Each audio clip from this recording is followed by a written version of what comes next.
maal wali dafnee akka mootummaan biyya Jarman taatus kan Awurooppaa taatus rakkoo ilmaan Oromootii fi sabni biyya san keessa jiran tana kan ammaan tana waa xiqqoo harkaa jiran kana akka jabaatee itti deemuu danda'u ergaan ati nuufis waluma hundaafuu kennitu maal fakkaataa qabna.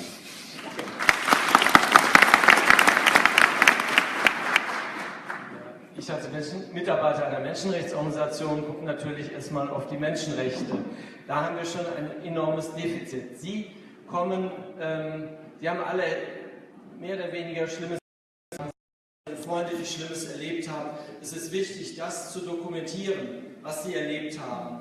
Wir brauchen mehr Berichte von dem, was in Oromia passiert ist und was nur in Oromia momentan passiert. Da ist jedes Zeugnis sozusagen wichtig. Wieder deutlich macht, es ist jetzt nicht irgendwo ein Protest, der vom Himmel gefallen ist, sondern es ist eine tief sitzende Wut über eine seit Jahrzehnten andauernde Diskriminierung und Entrechtung. Das zu dokumentieren mit ihren eigenen Aussagen, mit ihren eigenen Geschichten, das ist ein ganz wichtiger Schritt. Das wäre Punkt 1. Punkt 2 würde ich sagen, ist es wichtig, dass Sie sich bemühen als Oromo. Ich weiß, es gibt viele Diskussionen über, was könnte die Zukunft der Oromos sein, möglichst mit einer Stimme zu sprechen. Das ist natürlich immer eine Herausforderung, kenne ich von jeder Gemeinschaft, jeder Exilgemeinde. Es gibt, nehmen Sie mal die Kurden, da haben Sie also 10 Kurden und mindestens 9 politische Parteien vor sich sitzen. Bei den Oromo ist es auch nicht ganz einfach, aber sich noch immer mal in die andere Seite hineinzuversetzen. Wenn Sie jetzt empfangen werden von der deutschen Regierung, dann will die relativ klar eine Vision haben, was möchten die Oromo, wo liegen die Probleme der Oromo. Und wenn Sie da 10 Oromo haben und 9 Stimmen, dann ist das weniger überzeugend, als wenn Sie 10 Oromo haben und eine Stimme oder 2 Stimmen. Das heißt, mein Appell an Sie, versuchen Sie, mit einer möglichst klaren Stimme zu sprechen als Organisationen, was möchten die Oromo, was wollen die Oromo vor allen Dingen hinter sich lassen. Das ist ganz wichtig, weil nur so werden sie dann ernst genommen von Seiten der Politik in Europa. Politik will nicht mit einzelnen Leuten verhandeln, sondern sie wollen relativ klare Visionen haben, möglichst von einem Bündnis von Organisationen, die zum Beispiel jetzt eine ethnische Gruppe wie die Oromo vertreten. Also da der Appell, doch daran zu arbeiten, dass Ihre Botschaft klar rüberkommt und eindeutig ist. Danke.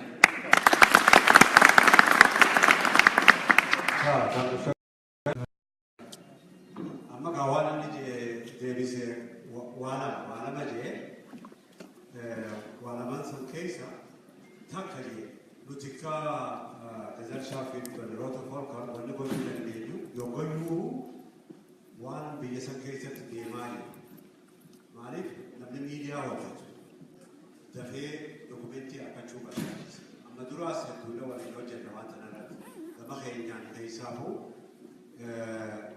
arraan tana waan Oromoodha Ameerikaa irraa jalqabee hamma Jaapaanitti biyya Raashaallee biyya Poolaandillee bakkayyuu ibsaati jira kennaa jira saba isaaniitiif keessaafuu egaa fayyisaan akka gaariitti agarsiise booda dunyaan hundi Oromoo akka gaariitti dubbachaa jirti. Fiintee wanni barbaachisa. Keessaafuu bakka inni hojjetu laalchisee haala biyyi san keessa jirtu yeroo yerootti waan deemaa jiru akka saba isaaniitiif yookiin bakka warra qunnamtii qabu cufaaf akka argan akka beekan godhuu danda'uudhaaf dokumenteeshinii yookayyuu akkachuu barbaachisaadha jechuudha. Isa jechuun waan qabdan nakkennaadha anis warratti qunnamtii qabutti ni dabarsaa jechuudha.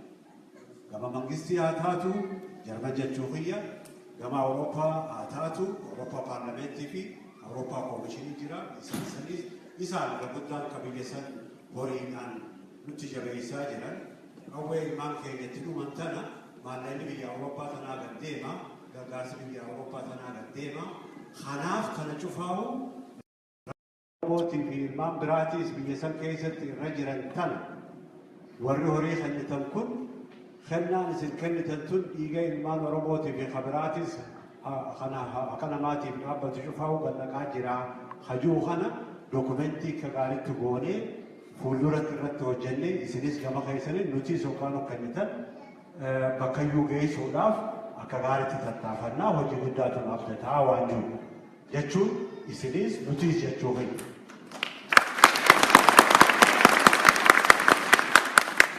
Tabiraa fiinteen inuu booda akka gaaritti wanni agaan tana seminaara kanatti gooneewu handurti dubbii takka tana yoggayyuu wanni namni biyya Jarman tun keessaafuu firri Oromoodha.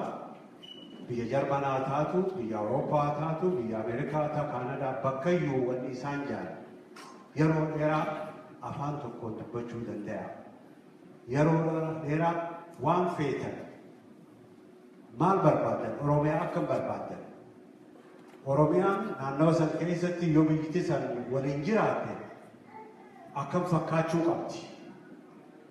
Yoo san hin taane hoo akkam ta'uu qabdi. Akkamitti jechuun ollaa sanii wajjin jiraachuu dandeessi. Akka namaa eegee walqixxummaan eegamee dimokiraasiin eegamee kana cufaahu waan fi hawwiin cufaahu warra akkas rakkachaa achi keessa jiran saniis ija keenya bal'ifnee fedhii teenya numa kophaaf osoo hin ta'in warra rakkataa jiru kana cufaafu haala nagayaan akkuma reefuu warri du'aa'ii nu godhan nu eebbisan jaanitti nagayni Oromoofiis nagayni ollaa teenyaafis nagaya barbaada Oromoon lafa isaarratti abbaa ta'uu barbaada gabrummaa ta'uu barbaada. Amata yookaan 225 rakkoon nurra jirtu tun akka nurraa buutee itti boonnee akka namaatitti lafa teenya irratti haqa nama biraallee eega hanga ammaatitti yookaan fincila kan ilaallu hayni namaa cufaa'u eegamaatti deemaa jiru. Kana cufaa'u ilmaan Oromoodhaa keessaafuu dargaggoottiin ammaatuun agarsiisaa jirti. Kana dhaamsi inni talammadaa wanni nuu dhiyeesse bakka ajjettan hundatti bakka deemtan hundatti afaan tokko dubbachuu danda'a. Waan feetan, waan barbaaddan akka namni biraatis namarraa dhaga'uu danda'u. Keessaafuu amma mootummaan biyya Awurooppaatis Oromoon maal barbaaddan yoo jedhe ni beekna nutis gama boodaatitti warra Awurooppaadhaa fi warra Jarmaniis rakkoon akka naannawa san jirtu turis akkatti hin dabalamne isaanis barfedhuma isaaniirraa taatus rakkoo ta'e taatus ija cufatanii ni argan. Kanammoo nuti dubbachuu qabna. Isaan waan nu fixuu hin danda'an. Isaan waan nu godhuu hin danda'an. Wanni namatti mi'aawu waan itti duutee itti laffaatee waan akka bakkaan geesse. Inni gaa akkasillee hin jenne namaa itti dabalata malee ammoo fiixeen waan barbaannu akka gaariitti lafa haa jechuun isaa biyya sanitti dimokiraasiin jiraattee walqixxummaan jiraattee akkamitti haalli saba hundaa sanii wajjin eegamuu danda'a. Sanii achitti yoo taane abbaa biyyummaa barbaadaa irra jirru tun yoo taane Oromiyaan san akkam ta'uu dandeessi. Nagaan ollaa teenya wajjin karaa kamiin jiraachuu danda'ama. Waanjuu kanaaf tokko taanee dhugaa akka inni reefu jedhetti amma fakkeenyaaf biyya warra Kurdii fudhatee ture. Warri Kurdiidhaa yoo shan ta'an yaada shan dhiyaataa waanjuu. Kanaaf namni nama gargaaruu yoomma namni tokko fayyaa dhabee bal'inaa hakimaa dhaqees bakka dhukkubusan akka gaariitti himachuu qabu. Yookaan kan hakiminuu bakka san harkachuudhaaf rakkoon beeku. Kunilleen waan gabaabduudha maaliif dhiigaa fi waan biraatiin keessa irra ga'uu danda'ani.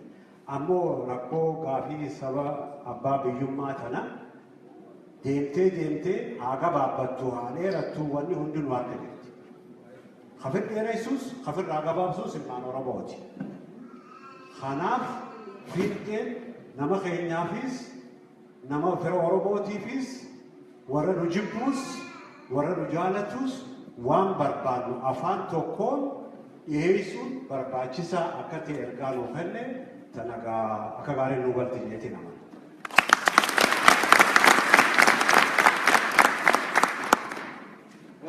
Amma booda gaafiin waan inni dhiyeessatan